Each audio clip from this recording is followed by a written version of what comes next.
On January 24th, 2020, outside this apartment complex in Essex, King was gunned down. His family told WJZ then he was on his way to the airport because he had a show in Atlanta. He never made it. And he loved, his music in the city of Baltimore. He always wanted to give back to the community. The gathering was a celebration of a big, bold life. That's who he was.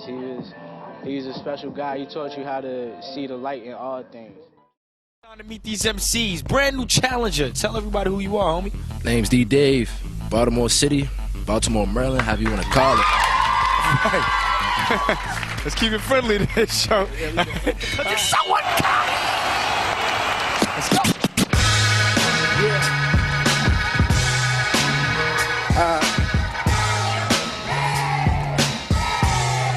Yo, I'm too hot to have my time froze. He a dead man walking, he just got his eyes closed. That's coming through taking for the spear. But why y'all bring me a Chuck E. Cheese volunteer?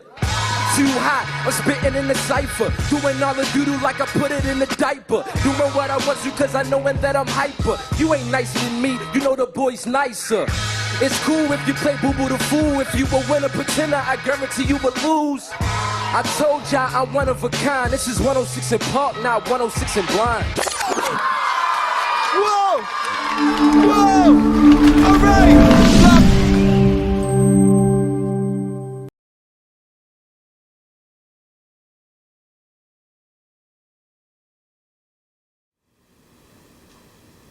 David King Jr. was born May 22nd, 1990.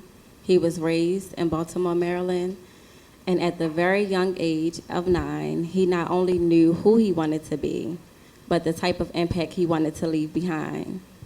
Today, I am joined by a close family, friends, and business partners to celebrate the life of Dee Dave. Right now, I am joined by Xavier, a close friend, family member. So Xavier, welcome. Thank you for having me. I'm happy you're here with us. I want to tap into the upbringing and the background of you and Dee meeting during your childhood. So tell us a little bit about how you met and, what it was like. 2002. 2002.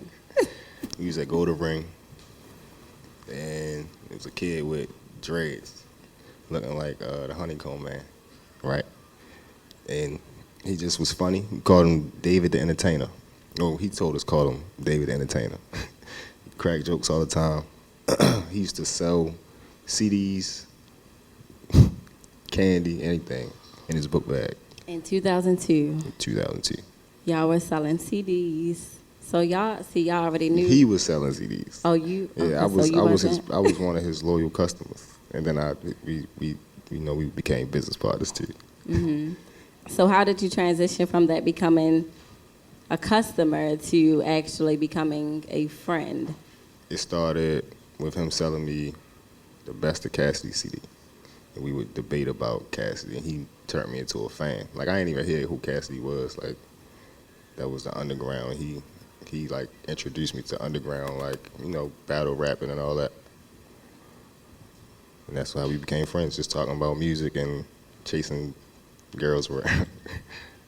Having fun. In 2002, y'all were chasing girls? Yeah, playing basketball, that's all, sports and girls, that's all, and rapping. And so I know, when you're growing up, it's like you kind of see certain things in friends. So tell us a little bit about what that childhood was like for you and Dee. Selling candy, selling CDs, listening to music. Did he ever say anything sparked an interest with, with music or? He told me, well, he went to a summer jam concert with his dad. He fell in love with rap. I think it was like the Hot Boys or something like that, No Limit. And that's how it started. But, just growing up watching him and being around him and everything, it was always an adventure. It was never like a dull moment. It was always fun. It was always laughing. We had times where, like, we'd bump heads, but it still was fun. We'd come back around. He would call me. He'd call me and just be like, what's up? I'm like, nothing. Yo, you call me, what's up? He like, shit. I was just saying, what's up? I just wanted to talk to you. It was cool. Like, I just wanted to see how you was doing.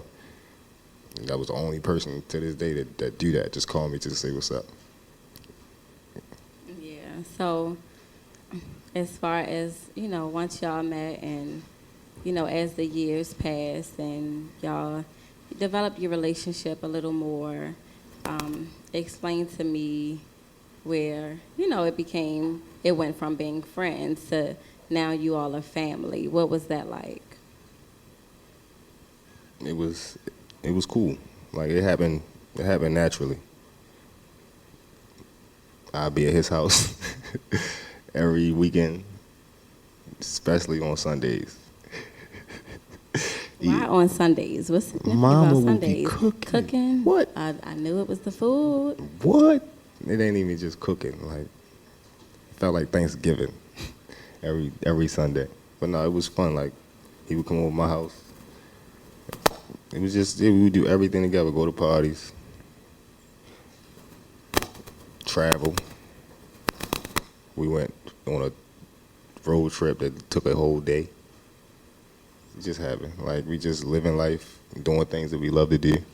It started young. It started, we started a clothing line. And he was always the artist of it. And he would push it like it was his. Like, we was ahead of our time. He was ahead of his time. He was definitely ahead of his time.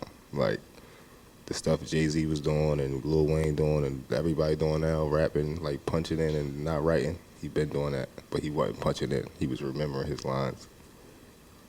And that was amazing to me. Like, I do that from being 12. He got this one line. I swear he should have said it. He said it. I got it on tape.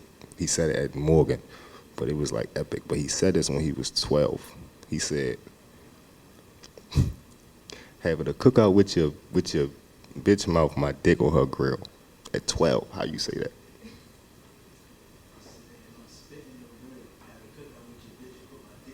That. Spit in the real, have a cookout with your bitch mouth, my dick on her grill. I'm 12, like, oh my God. Okay. Damn, I'm sorry, my bad. So y'all weren't watching Rugrats. Y'all were watching. No, y'all were.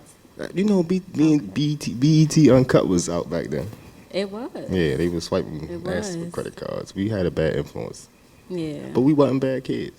So I can tell you had a lot of moments, that you were inspired by, your dear friend. Yeah. And, family members. So just, like, let's tap into, what inspired and some moments that you had with Dee, that made you look at him not as the childhood friend that you met, but walking into his true purpose in life.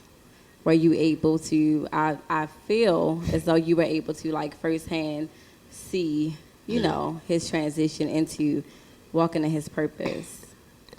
Yeah, I seen damn near every stage of it.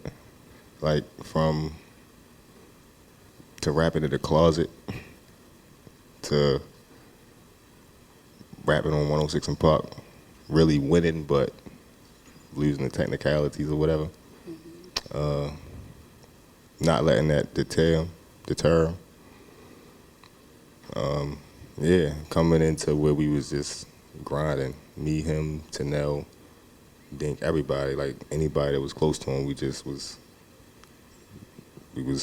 was pushing his music, pushing him, supporting him.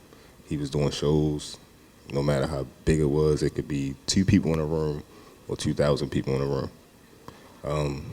That summer he performed at Rams Head. We went to Texas. It was just a lot going on, like, and it was a lot of momentum. And for him to get to where he was at, he was definitely on his way. Like, it was no question. Like, it wasn't even about, like, the mainstream people hearing him. Like, the world was about to, like, people was gonna know about him. Like, he was putting out quality. Like, every project he put out, you could hear it in his confidence, you could hear it in his delivery, you could hear it even in his mixing. Like, when he got with Hunt and he got around certain people, his sound actually changed. So it was like, he got comfortable in his zone, he found himself. That's definitely a moment, we all can relate to. I know for a fact, like the 106 in Park experience was something. So just behind the scenes, being there, like how was it? You wanted to hype your friend I wasn't up there. and All right, so I was cutting hair. I want to say it might have been like my first year actually cutting hair. So I think it was still like big backs on TVs. It wasn't even no flat screen TVs there. So I'm cutting hair, and I stopped cutting hair to watch my man rap. And I was telling everybody about shop. That's my man right there. That's him. That's what I was telling you about. And yeah, and everybody in the shop was going crazy. They felt like he won, but he hit below the belt. So let me switch the vibe for a minute, because I know growing up, when my friends said they wanted certain things, so when I said I wanted certain things, they were like brutally honest with me and be like, "Girl, you can't sing, so don't try it." Was that like the type of energy, with you, or did y'all already know from the jump, like this is a talented dude? Oh, from the jump. He's No, from the gonna jump. be- Okay, so go all the way back to high school and back to middle school. I was the one. No matter like even when he came to the barbershop, if he came around and we was talking about music or whatever, hey David, go ahead rap. I would throw him out there just to rap every Show time. him. You was like, that friend. Show him. I was like, Show he him, was D. Jay-Z, I was Dave Dash. Like, just go ahead rap. Like, here, just do it. Right. He just rap. And yeah, I set up a bunch of battle raps. And then, like this neighborhood versus this neighborhood, and it worked out. And he would do it. I ain't seen nobody ever beat him. Not saying I haven't seen nobody To date, right? Nobody. Okay, let's get into it. He don't lie about nothing in his songs. Yeah. Yeah. And I know, being in the background and the upbringing, of him is very inspirational, to people that is on the outside looking in. So I, before, we wrap it up, I just want to, touch on the impact or what the experience was like for you when he transitioned. As far as, because you were there from the beginning, you know what I mean?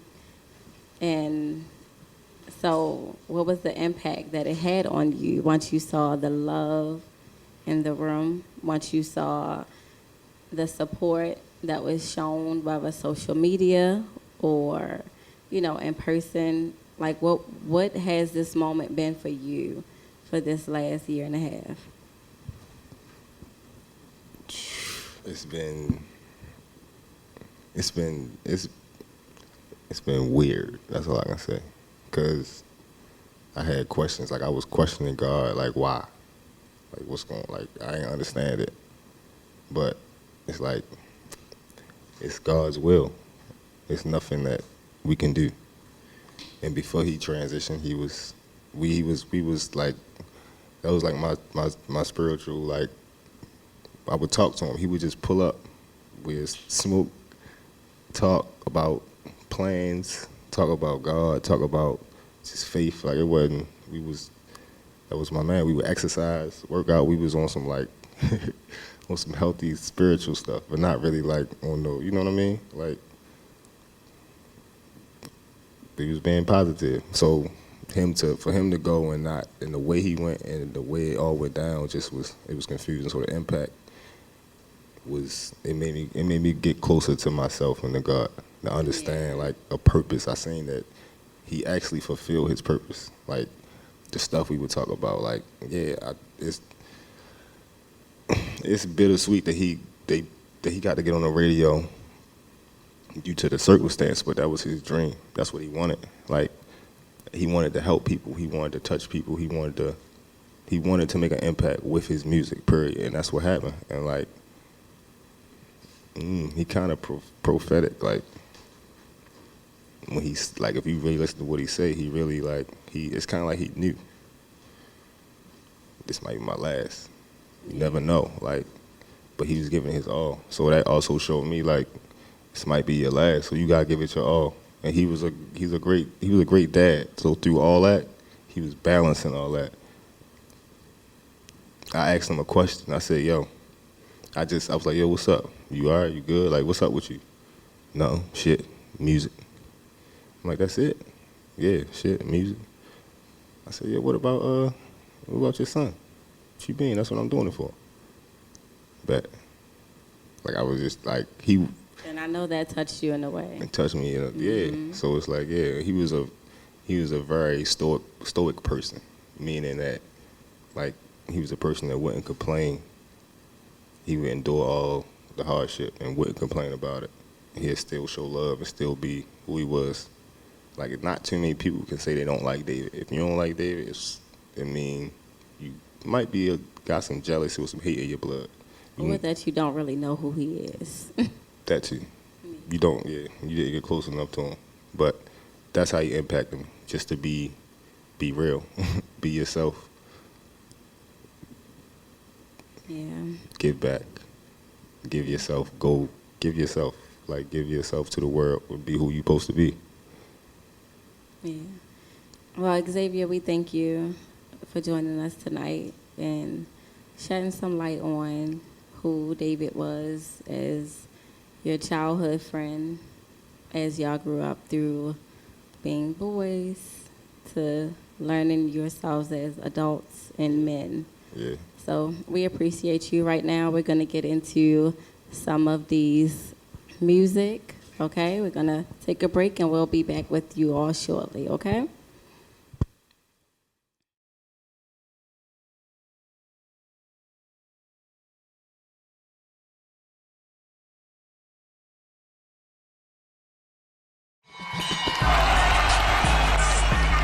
Hello? Yeah. All right. Listen, I come through extra hard, stepping with the best of gods. This ain't blind fury, this jet above. I got it now, taking everything down and making everybody fall, probably make them drown. The nicest of them all, they like the way I ball. I should turn these lights off so he can run into the wall. I told him how I does it cause I come through. Hit you what I want to and doing what I come through. And I just come through and do it and I spit it on him. Put your number 2s in the air cause I did it on him. I'm sorry, he says he's out. You say he's out of here? Yo, Bloodberry, he said you out of here.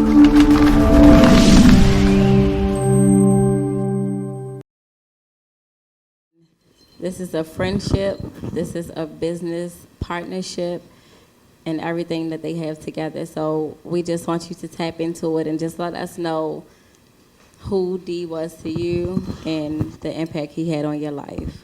Dee Dave was a good inspiration to me.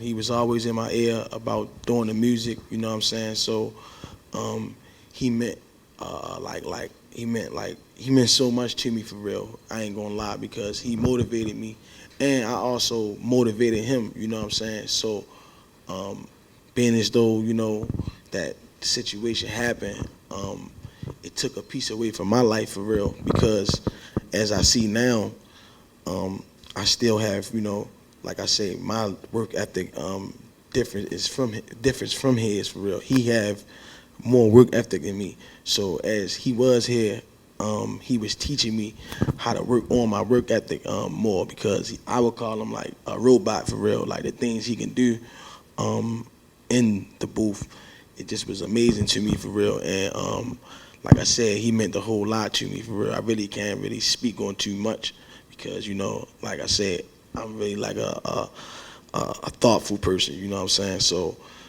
being as though, you know, like, I don't know how to take it for real. Sometimes I feel like he's still here, but you know what I'm saying? Like us doing the music and things like that, that was like basically us.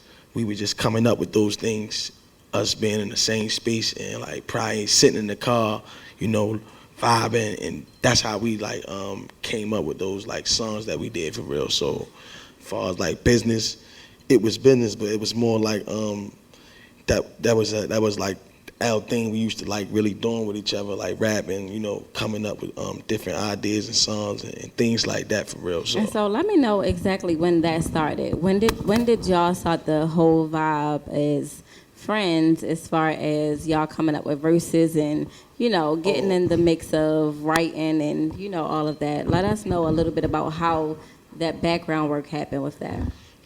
We started off doing that we was probably let me see, probably was like 14, 15 for real. We used to record our homeboy basement for real. He used to have the studio equipment, and we used to just always, all of us used to just always make songs for real. So we've been at it for about, I can't even explain the years. It's a lot of years for real that we've been doing that together for real. And when we took it to the part where you see that we got a video and things like that, that was just a different piece for us for real. But before that, we already was just tapped into the music with each other. So, that was just that's something that we always used to do. Then where we from, it was already incorporated. Our homeboys, they was already rapping, but we just always had our different styles that we rapping for real. So we just had a different thing. You say so your homeboys, y'all friends on the outside, they were already rappers and yeah, they was already artists rappers. Yeah, they was already artists and things like that. So they kind of inspired us also. So, but we mostly inspired each other.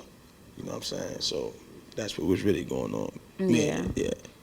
And that's always a good thing when you have a friend to inspire you to do better. So as far as watching Dee evolve into the rapper he was, before he passed, and just we want to tap into that part. How he inspired you, watching him evolve. Certain things he might have how he really inspired me, he might have did songs without me, but it showed me that times wait for nobody. So things like that he did, it showed me far as business and his work ethic, that's what really inspired me. You know what I'm saying? He was always on the go. He was always taking care of what he had to do, you know what I'm saying, like that. And when he got a little time, he might come through. But the main thing, as far as especially this music, he stood on top of it for real. So knowing that he know I love music, and he was trying to push me, to really do that as he was here.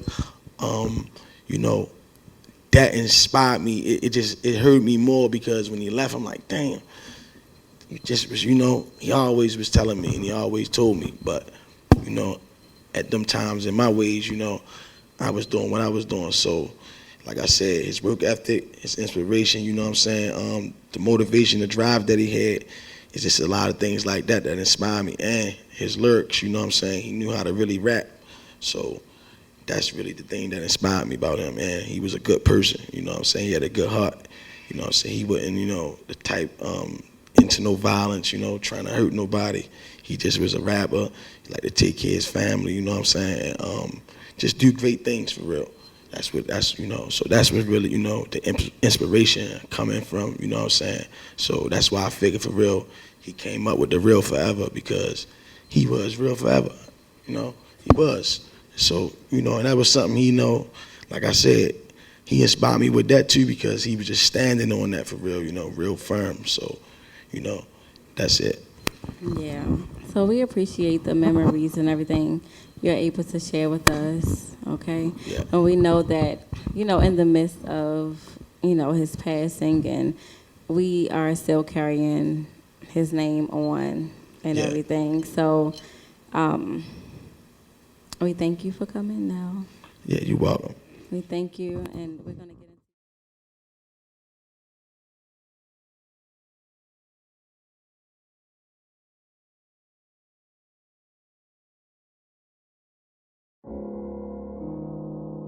Yeah. Yeah. Real. Yeah. Shit crazy. Yeah. 28 You ain't shit. never seen my dark side. My mother had a full in the part-time. All my bitches tickets, yeah, they all fine. Can a nigga gang from the lost times? I guess I'll see you when we cross eyes. I was in the back of the long line. Now a nigga taking shit is all mine. Got the right one, but the wrong guy. Bring it hell like my name was Lucifer. I want the ring like the one on Jupiter. Forgive me, player, I am not your usual. Crazy how I make the struggle beautiful. Why you hate me? What the fuck I do to you? If you a star, must be talking Subaru. Quit the guess and tell me what you truly knew. Ain't been to church, but today's your funeral. Small circle with just me and hula hoop. Ain't never heard your name, so nigga, who are you? Ain't no excuses, just know I'm through with you. Independent nigga, did it myself. Got a dub, cause I took me a L. Picked up myself every time that I fell. You die in my city where you go to jail. Instead of a bun, I'm just ready to bail. No more humble. They always gon' take it for granted, yeah. The cookie done crumble. I promise I'm gon' do the damage, just what I managed. Lately I've been in my bag, yeah. I just knew I had to drag, yeah. Lately I've been in my bag, yeah. I just knew I had to drag. I'm the commander-in-chief, true. You never better than me, true. You holding the tight, but the pussy is loose. Demons keep coming at me. Joined by Hef, a business partner, a friend of Dee Dave.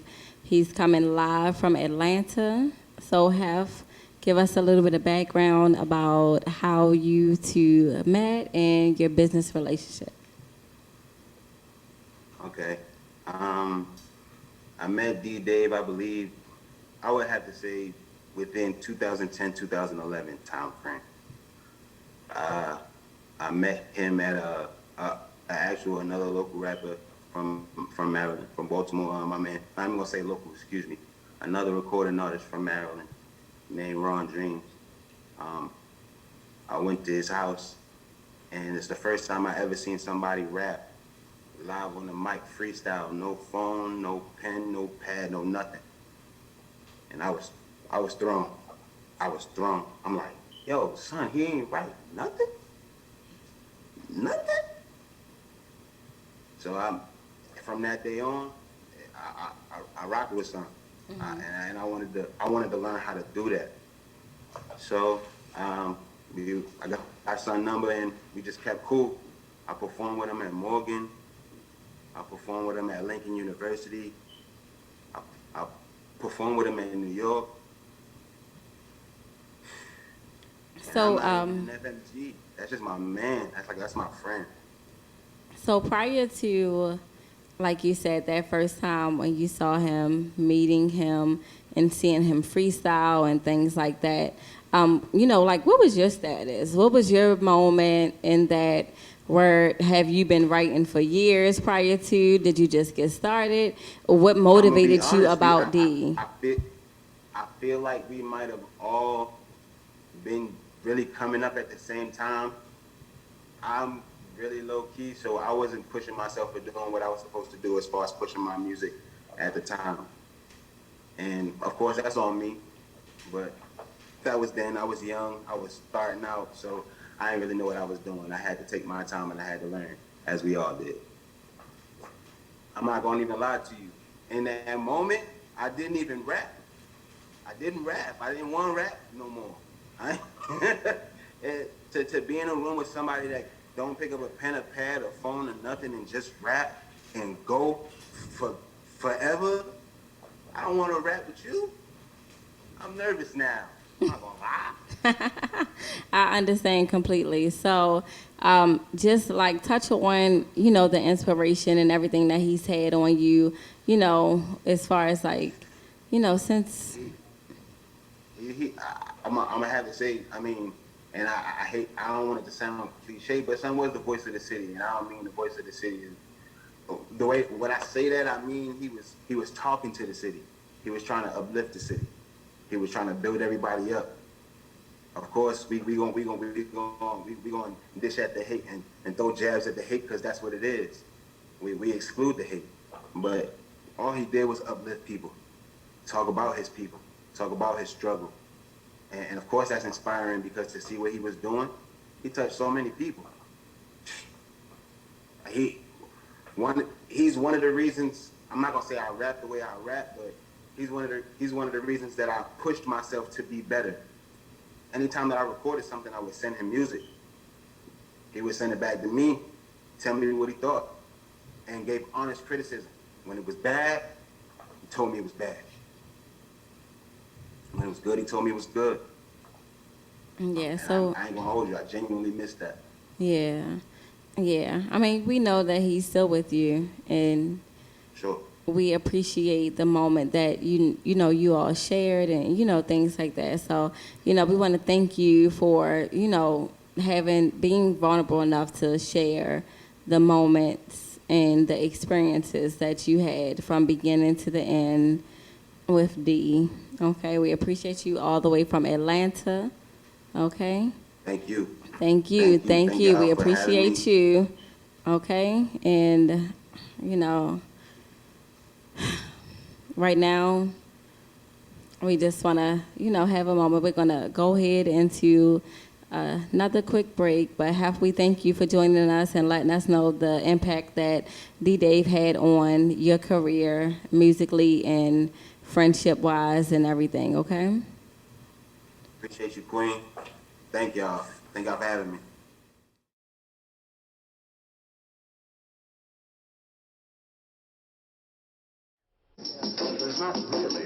29-year-old David King Jr. was Dee Dave to his fans. At a vigil held Sunday, his mother spoke about her son's murder 1 year ago. She said her heart is still hurting. For me and every mother that has lost a child, this not easy pain. The day my brother died, to me, the world shut down. Happy birthday, David L. King Jr., better known as Dee Dave. I love you. I thought this year for your birthday it would be a little easier. It's hard. So happy 31st birthday from your mom. I love you, and I'm always gonna be real forever. Your mom. I love you.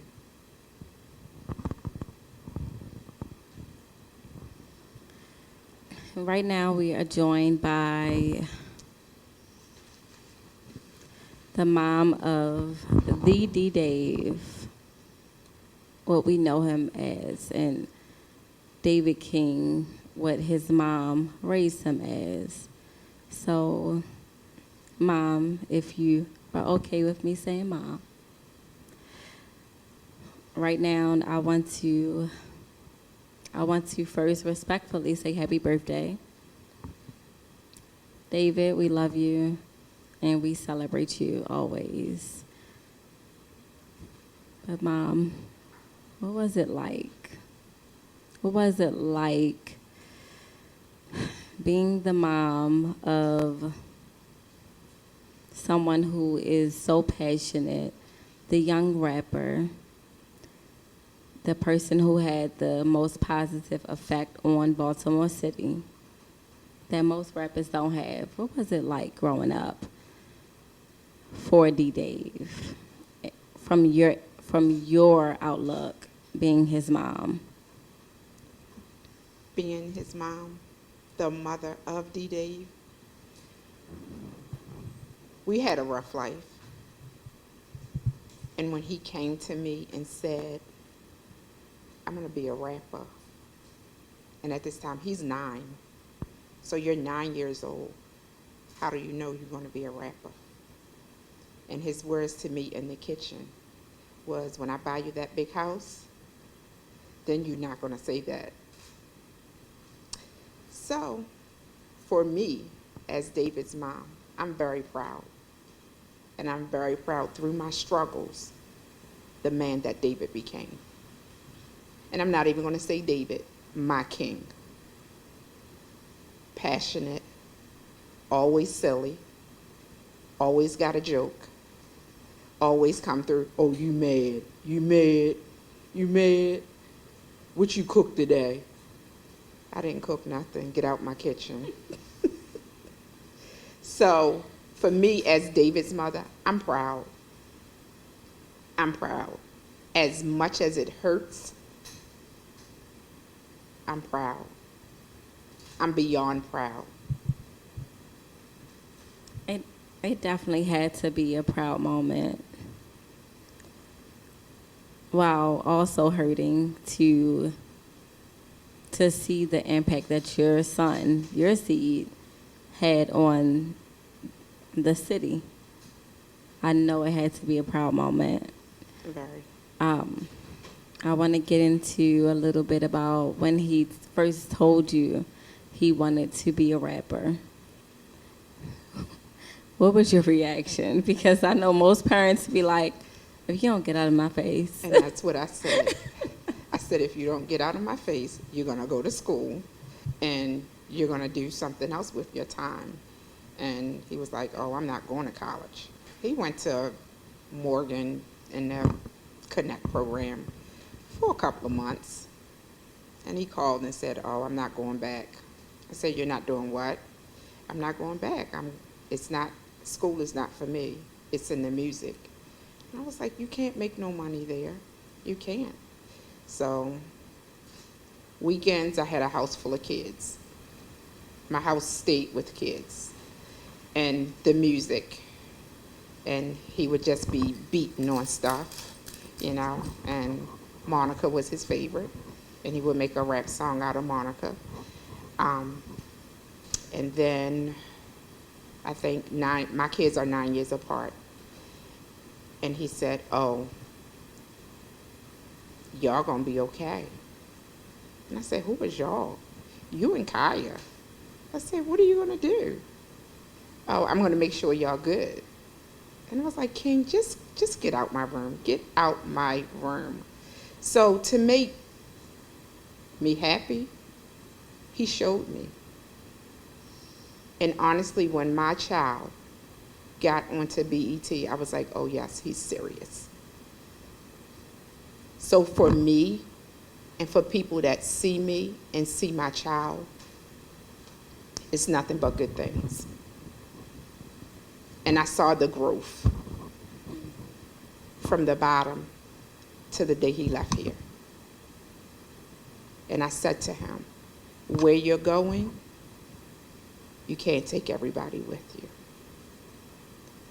And he's going to remove some people. And that's what God started doing. He started removing people. And that's when he began to grow. And that's when a lot of doors started opening for him. But we had to get rid of the bad seeds so that he could grow. And I'm thankful that God showed him who they were and removed them. And big things started happening.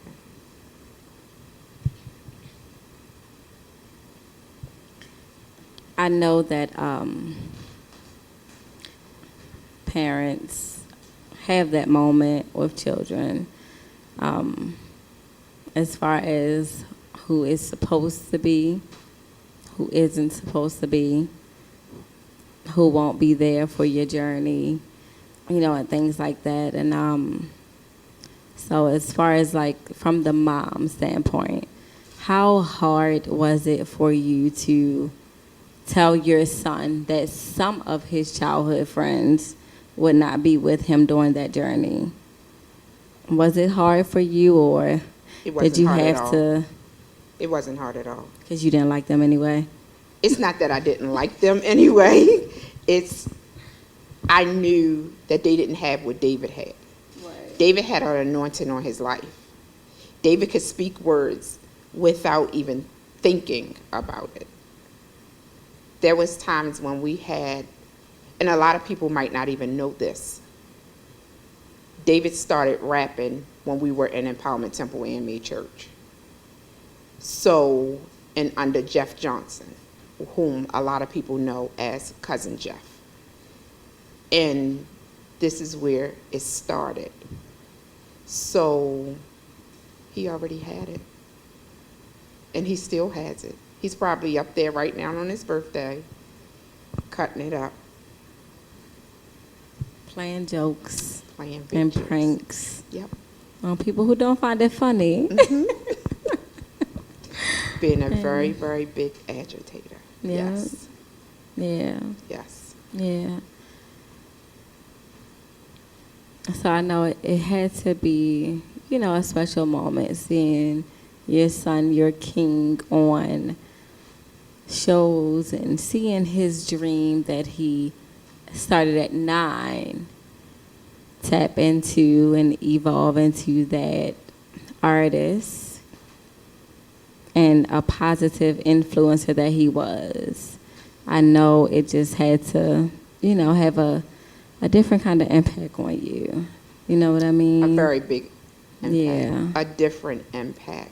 And when I say that, I take it back to when I got the phone call. And they was like, you got to get here. I said, for what? Just get here. So to get a phone call like that, and then you have detectives come to you and be like, well, did you know what he was about? Did you know what he was into? Yes, I did.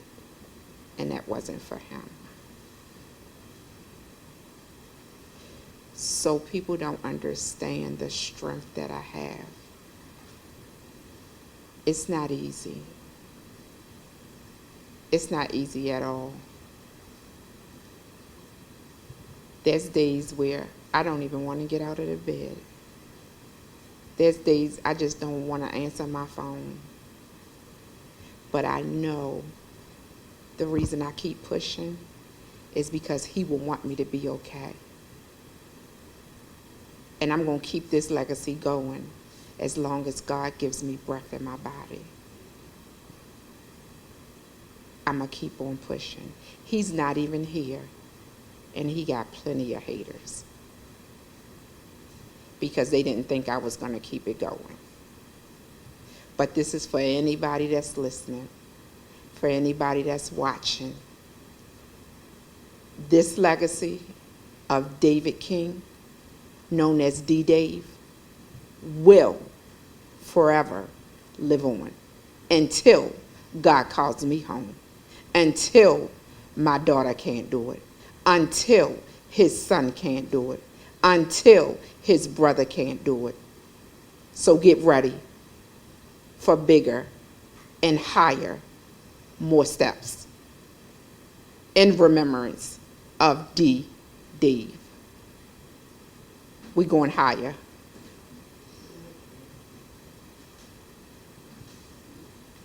Like he say, he going up now, his mama going up with him. I tell you all the time how much I admire your strength because I cannot imagine being a mother of a son. Your strength is immaculate, but I want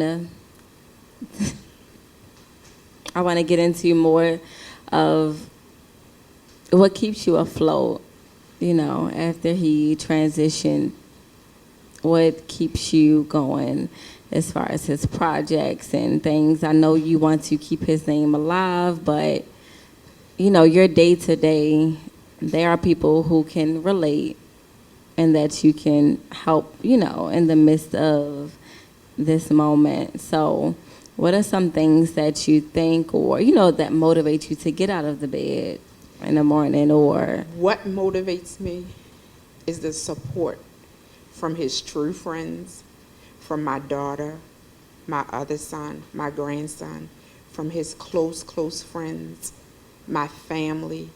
That keeps me going. Because even though I'm hurting and I am the mom, he don't want me to stay stuck here. Because that wasn't him. So, because I know prayer and I know who God is,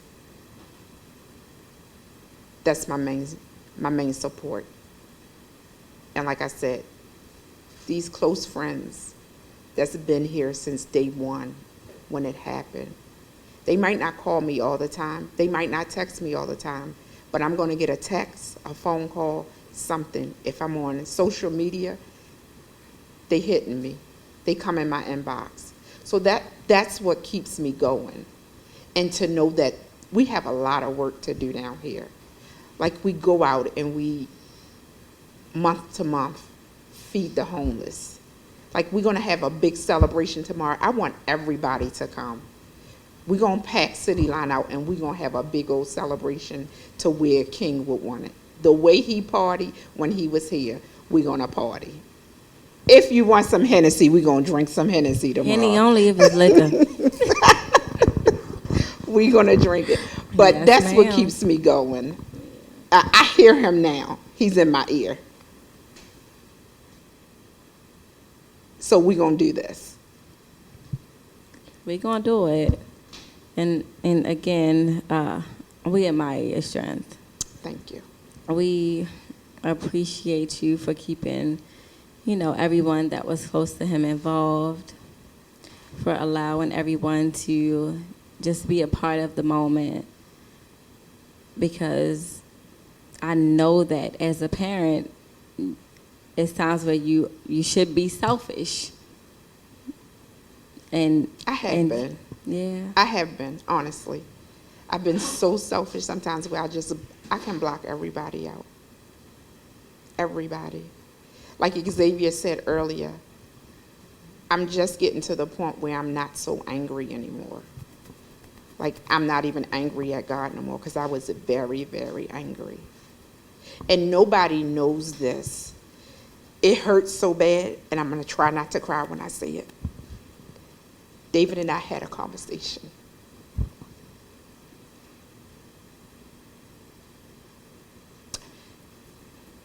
Where he came to me and he said, I don't think I'm going to be here by my 30th birthday. And I said, why would you say that? He said, because all my friends in my circle, they leaving. And I did not think about this until today. I was sitting at my desk at work. And I said, you know what, God? You had already tapped into him and said, this when you coming home. And I never mentioned this to nobody. But that's what he said. And that's when he went. He left us at the age of 29. And now he's 31. Never bothered nobody. He was silly. He wouldn't hurt a fly. So why would you take my child's life?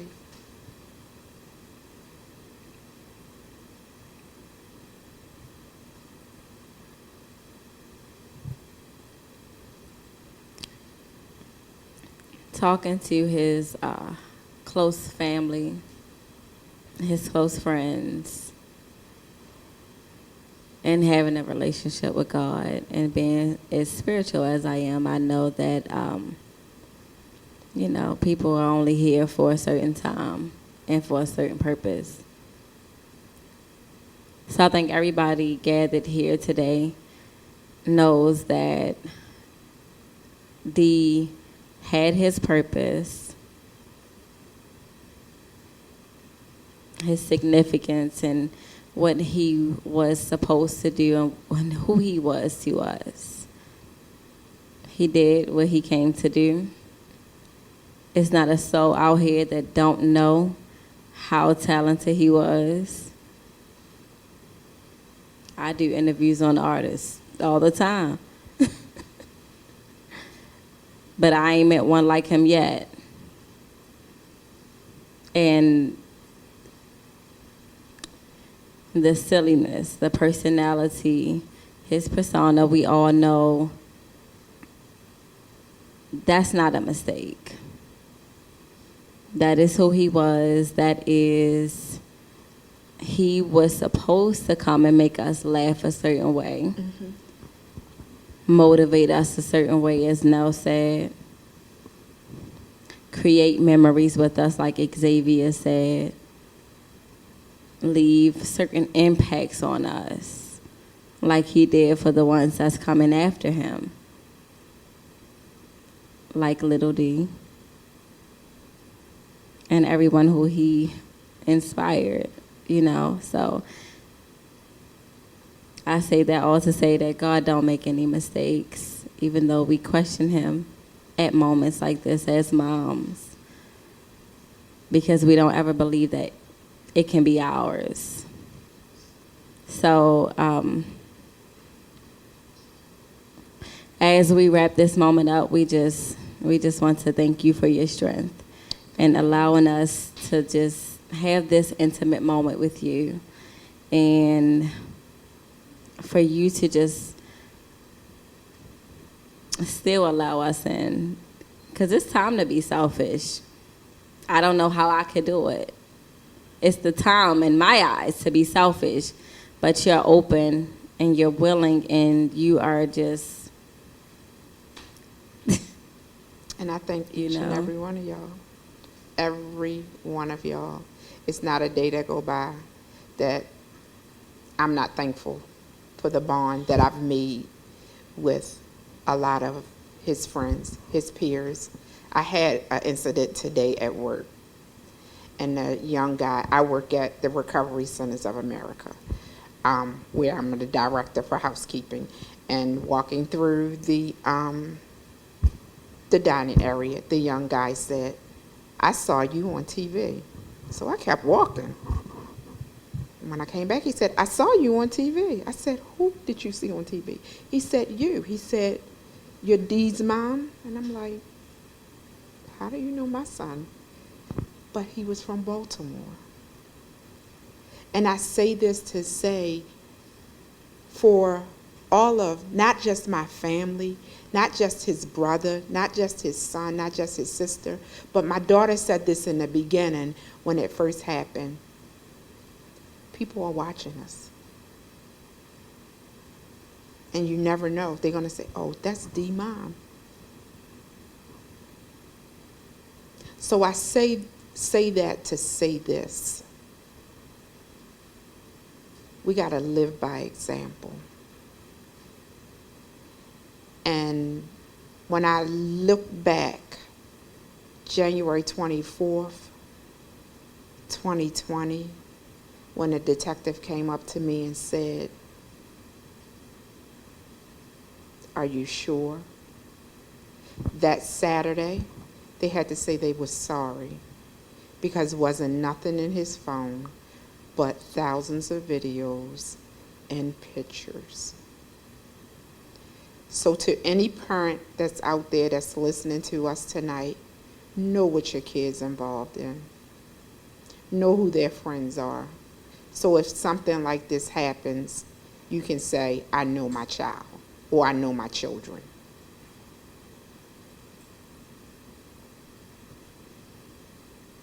Because they want to think all young guys are living the same life, and they aren't. And one thing that King wanted to do was to impact on the city. He wanted to make a difference. Every lyric that he sung about was true. Was absolutely true. Yes, his mother had a full and a part-time job, trying to make sure that we were okay.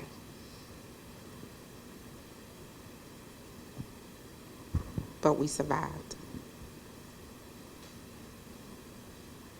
And the greatness that came out of it. We thank you. Thank you. And For we're going to allowing be us. real forever.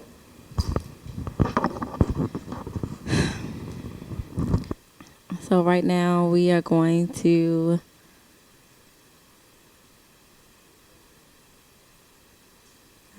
I can't hear. What'd you say?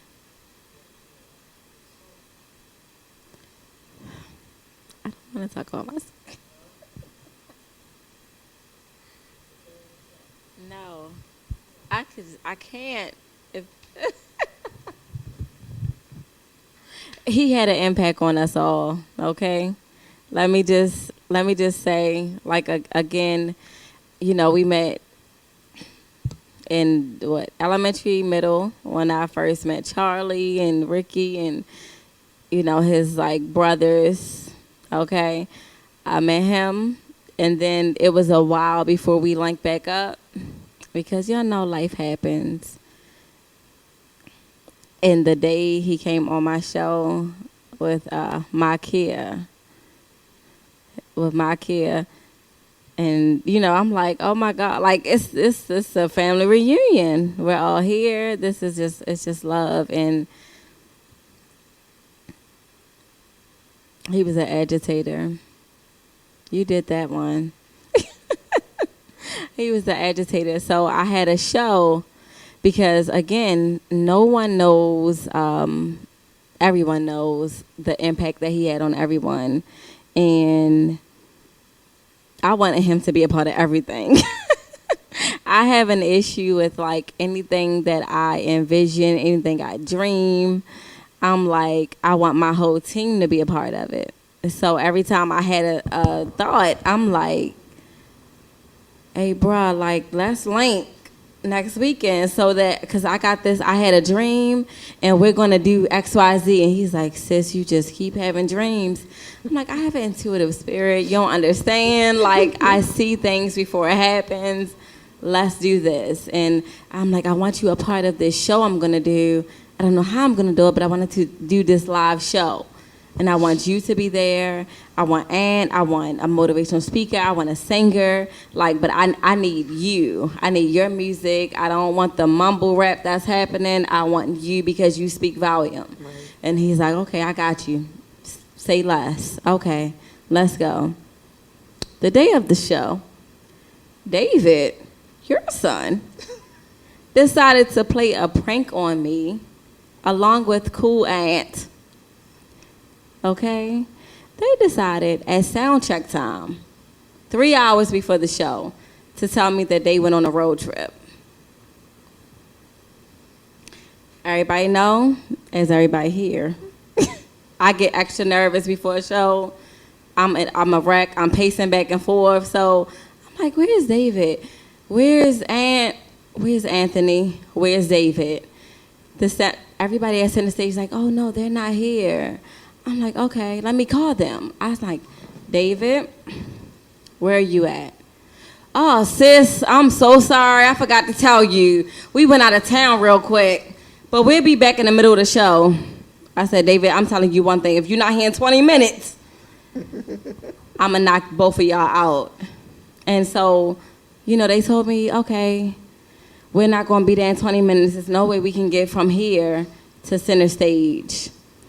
So I went up to the dressing room and I cried because I said, why would they do this to me? This big show, we are center stage, this theater, and I'm like, why would they do this? They went out of town to do God knows what. And I'm like, why would they play with me? And in the back of the dressing room, there's Dee and there's Aunt laughing at me. And I didn't cry my makeup off. I done did everything. And they're like, oh, I just wanted to, he like, oh, sis, I just wanted to lighten up your mood. I didn't know you was going to do all that. I'm like, oh, what? I'm like, that. It's not funny. That's him. It's not funny. I said, you know what? Don't even worry about it. Don't worry about it. I'll rap.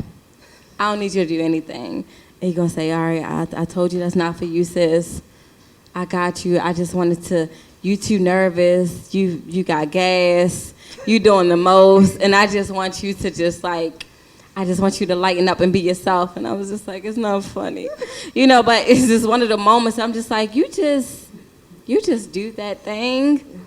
Like, at any moment. And this is not funny. This is a big show to me. And you decided to lie and tell me that you were out of town. And I, so like, I already knew who he was to me. But that moment, I'm just like, I love you so much. Because, he got on that stage and y'all know I had all my judges. I had my lawyers. Not about, But I'm like, I got everybody. And they connected with him. Everybody. And they just like, who is that artist that you had? And I'm like, His name is Dee Dave. And that's my brother, who also played with me an hour before the show. You know, so it was just the person, like, everyone knew he was. You know, even the people who were a part of that day, they didn't know, you know, like, who he was, but they knew by the end because he agitated everybody there.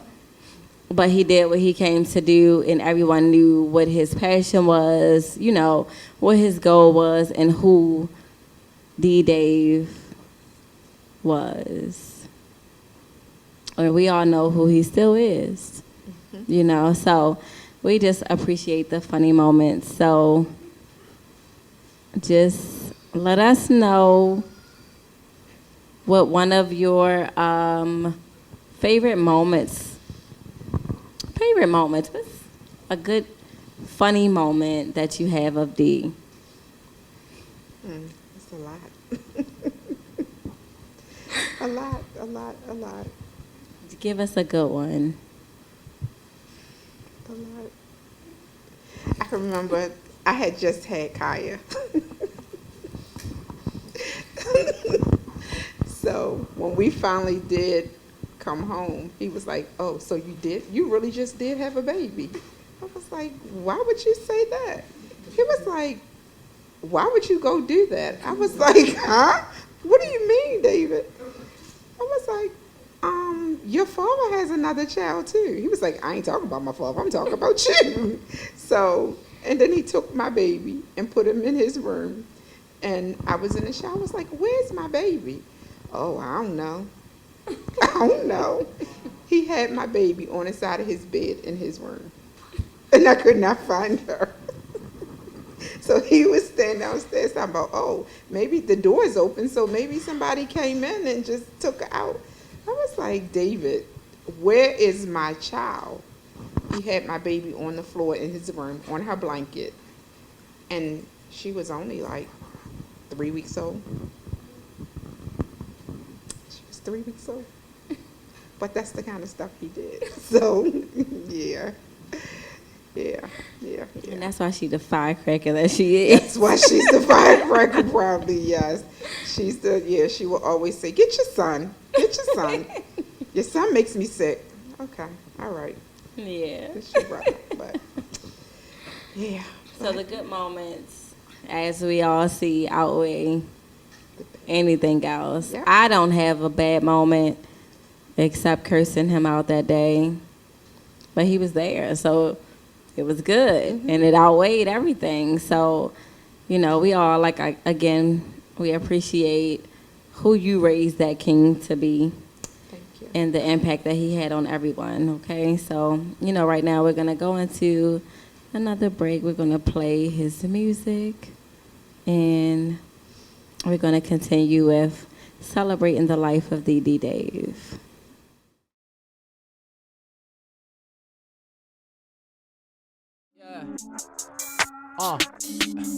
Realizing that I had a plan, stuck with it and I got to it. Flow dumb, but I'm not stupid. Diplomatic, yeah, more than music. How it never dip on a set. My whole presence is a fucking threat. CTC, just cut the check. Gotta do it big, that's a Mia X. Keep growing like a chia pet. Don't worry, I'm in full effect. Like a Tyler eating, I'ma make a mess. Remember they laughed at a nigga when I was broke as fuck and I couldn't dress. You can't score if I intercept. I don't know what you heard, but I've been the best. I'm not a fan of the internet. I fed niggas, now I want it back. That nigga dead, he ain't coming back. I bring fire if you want a match. I'm tired of white, so I want it black. Like your thumb and middle finger, I'ma snap. Had to grind hard, had to cut the slack. Bitches want my money and my lumberjack.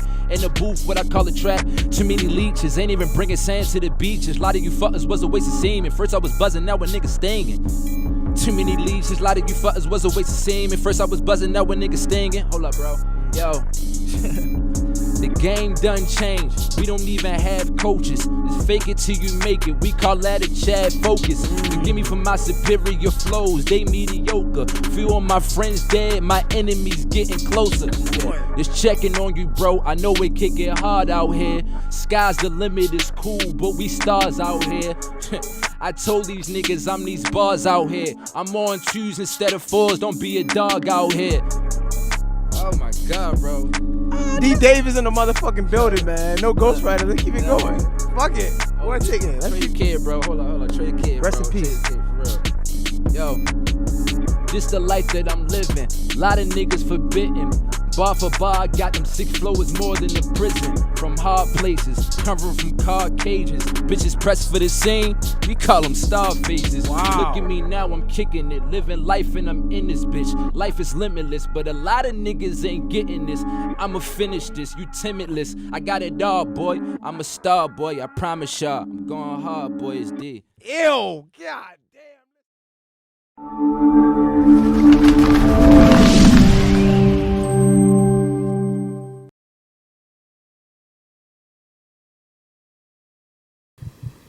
All right, so really quick, just to summarize my friendship with Dee Dave, it was pretty much half of my life.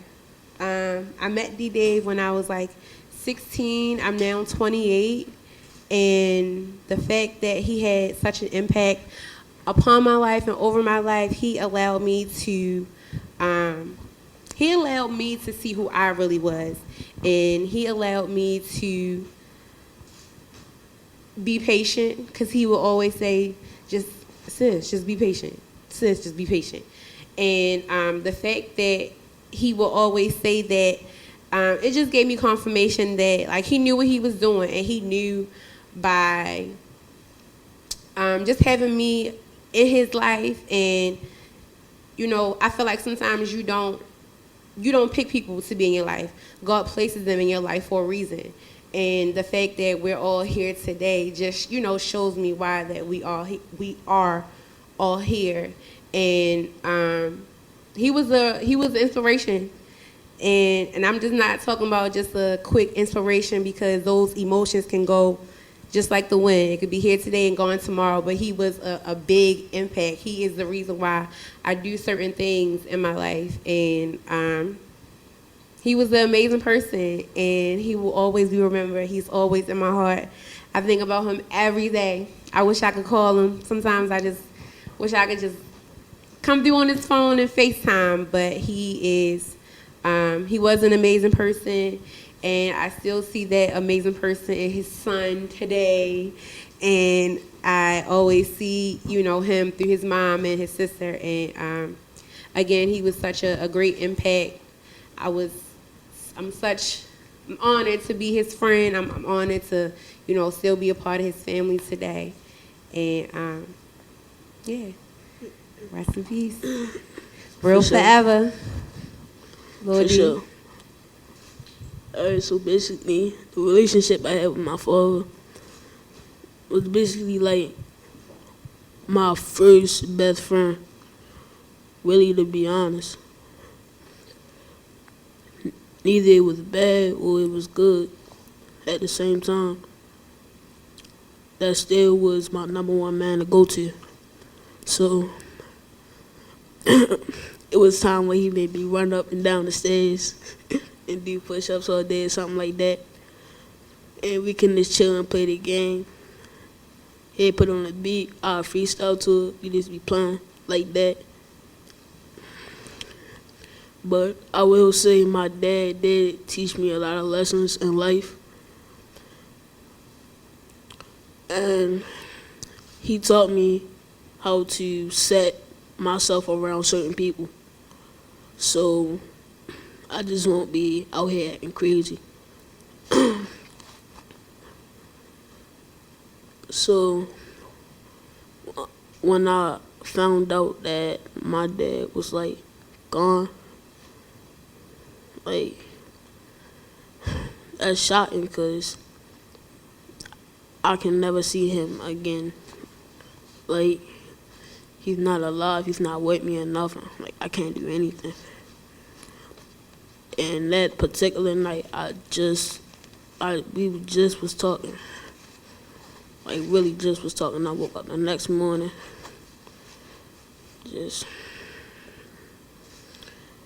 then my grandmother told me that he was gone. Like, that broke me.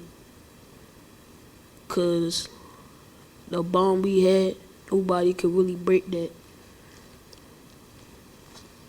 Because he was the man I could go to if I had problems. you know, if I had a little girlfriend or something, like I would talk to him about it. And at the same time, he had a rap career, which I really loved to my soul. Like, I love to see him out there freestyling. I love to see him liking what he doing. Like, he will always keep a smile on his face almost every single day. Like, nothing could let that man down.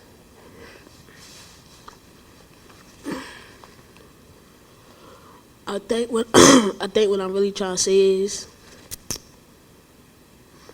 that I really miss him a lot. So I just want to come on and say that. But FMG 28, you know, Vegas, Row 5. So tonight we celebrate the life of the Dee Dave. I thank everyone, whether close friend, family, business partner, manager, confidant, or whatever role you played in his life. Tonight we thank you for coming out and allowing us to celebrate the life of David King Jr., also known as the Dee Dave. Happy birthday. Real forever. Put the art on the table, do or die right now. People rocking to People my song. rocking to my song. I'm Keep that guy guy right now.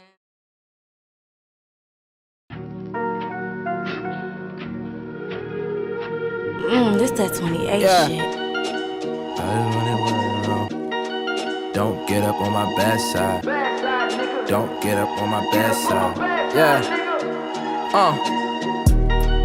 Gave you niggas my all, but what you getting me? Helping everybody but myself, yeah, silly me. Charge them at the door, fuck them niggas, they can't get in free. Lost cousin at the family reunion, remember me? Talk to me nice, or I give you what you asked for. Before the cars was on the bus, screaming out back door. Another nigga kill a nigga, damn, fuck me black for. Can go in any hood that I want, don't need a passport. Swear they run a house until they bump into the landlord. Got your bitch twerking and fucking right on the camcord. Niggas don't even know the meaning of what they stand for. Fuck it, I'm ready whenever we can have a standoff. I formation, I'm running right, give me a handoff. First of the month, you know what that mean, they bout to jam off. You gon' see me constantly like studying with flashcards. Feeling good today, so I might just charge you half off. Bitches don't bring nothing to the table but a catwalk. Niggas mad at me cause they broke like it's my fault.